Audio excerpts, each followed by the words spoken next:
early aggression, something the best teams are using to speed up their games and win tournaments. Today we dive into Game 2 of NA West and see how two different teams use an aggressive early game and translate it to an amazing endgame.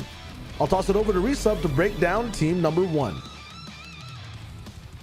Team number 1 is Favs, Wavy Jacob, and Jay, the first place team from round 4 of Qualifier 1.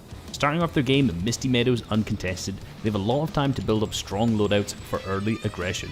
Every member of the trio starts off the game with epic ARs, double Dragon Breath shotguns, max minis and shields, and fast heals such as floppers and chug splashes for aggressive plays they might want to take. With 300 ammunition and a favourable zone to play with, stacked is an understatement for how well off they are. They boat over to Kai to start some early aggression, looking for tags, but diving deeper and committing to third party a fight. One team disengages, making it a 3v3, but it's completely unfair on the trio who's mid-fight. This is a fully stacked Misty Meadows trio versus half of Kai Corner. Power levels are not equal at all, making it an easy fight for Favs, Wavy, and Jay. Early aggression for this trio is invading these weaker POIs fast in the first zone and then drawing out fights knowing you have the best loadout on your side of the map. Using early aggression correctly also gives you an advantage when Storm Surge comes around. They got to play defense when Surge started to do damage, getting the option to delay a box dive from Falconer's trio, who were forced to get desperate since they never got to be aggressive earlier in the game. For Jay though, early aggression lets him play more patiently, playing around the Surge ticks, making his enemy an easy target as the whole trio is easy to clean up. The earlier Kai fight also netted them peppers, which helps them get through every circle's rotation, and now they have 12 elimination points, stacked items, and about 500 AR ammo per person to put permanent unstoppable pressure on every trio around them.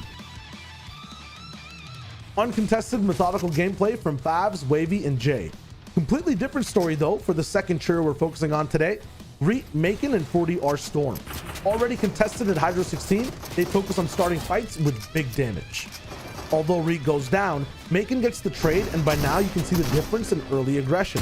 This team is more about starting the fight at a high speed and staying there, going all in, finishing fights fast, but taking a lot of damage in the process and having less shields overall post-fight.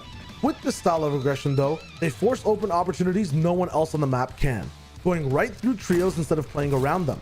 That beautiful sniper shot from Macon gives the trio a completely isolated fight to engage. And either way, it's Reet's team, so you know they're going to follow up on a fight. The pressure starts fast and doesn't slow down. The opposing team has no chance to heal up or build in a proper defensive way to buy any sort of time. This forces that team to make an all-in on Macon, which he survives marvelously in the 50-50. 40 yards in the fray too, playing off of the pressure his team is creating, finding a neat angle to enter the fight and just keep the pressure up on every opportunity. It's like they have unique heat-seeking sensors built into their crosshairs. Both 40R and Reet focus the same individual player from multiple angles throughout the entire fight. This godlike non-stop pressure makes the fight last less than a minute, in which afterwards they're already on to their next aggressive position. This is where you can see how Reet's trio is more proactive because of their drop and loadout and aggression.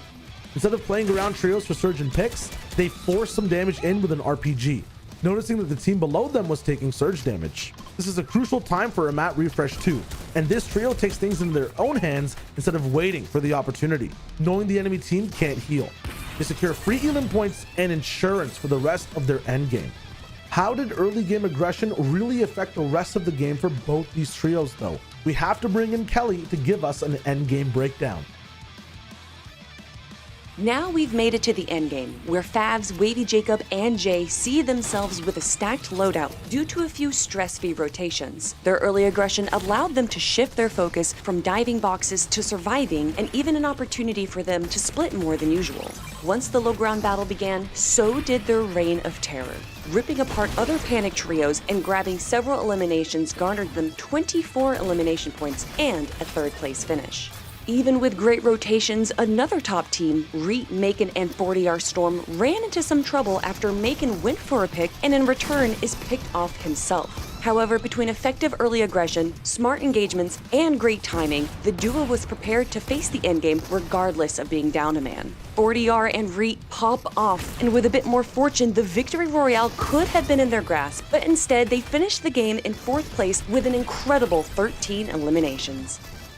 With early aggression, you can be reactive and planned out, like Favs, Wavy, and Jay, or proactive and fast-paced, like Reet, Macon, and 40R Storm. Either way, you set yourself up with great loadouts, huge point swings, and some top finishes in the highest level of tournaments. It's hard to pull off, but keep practicing those game plans off the drop, and who knows, maybe you can be qualifying for a finals in your region. That's all the hot action we have though for now. Stay tuned for more fast pushes in NA West and beyond this FNCS. We'll be seeing you on that battle bus.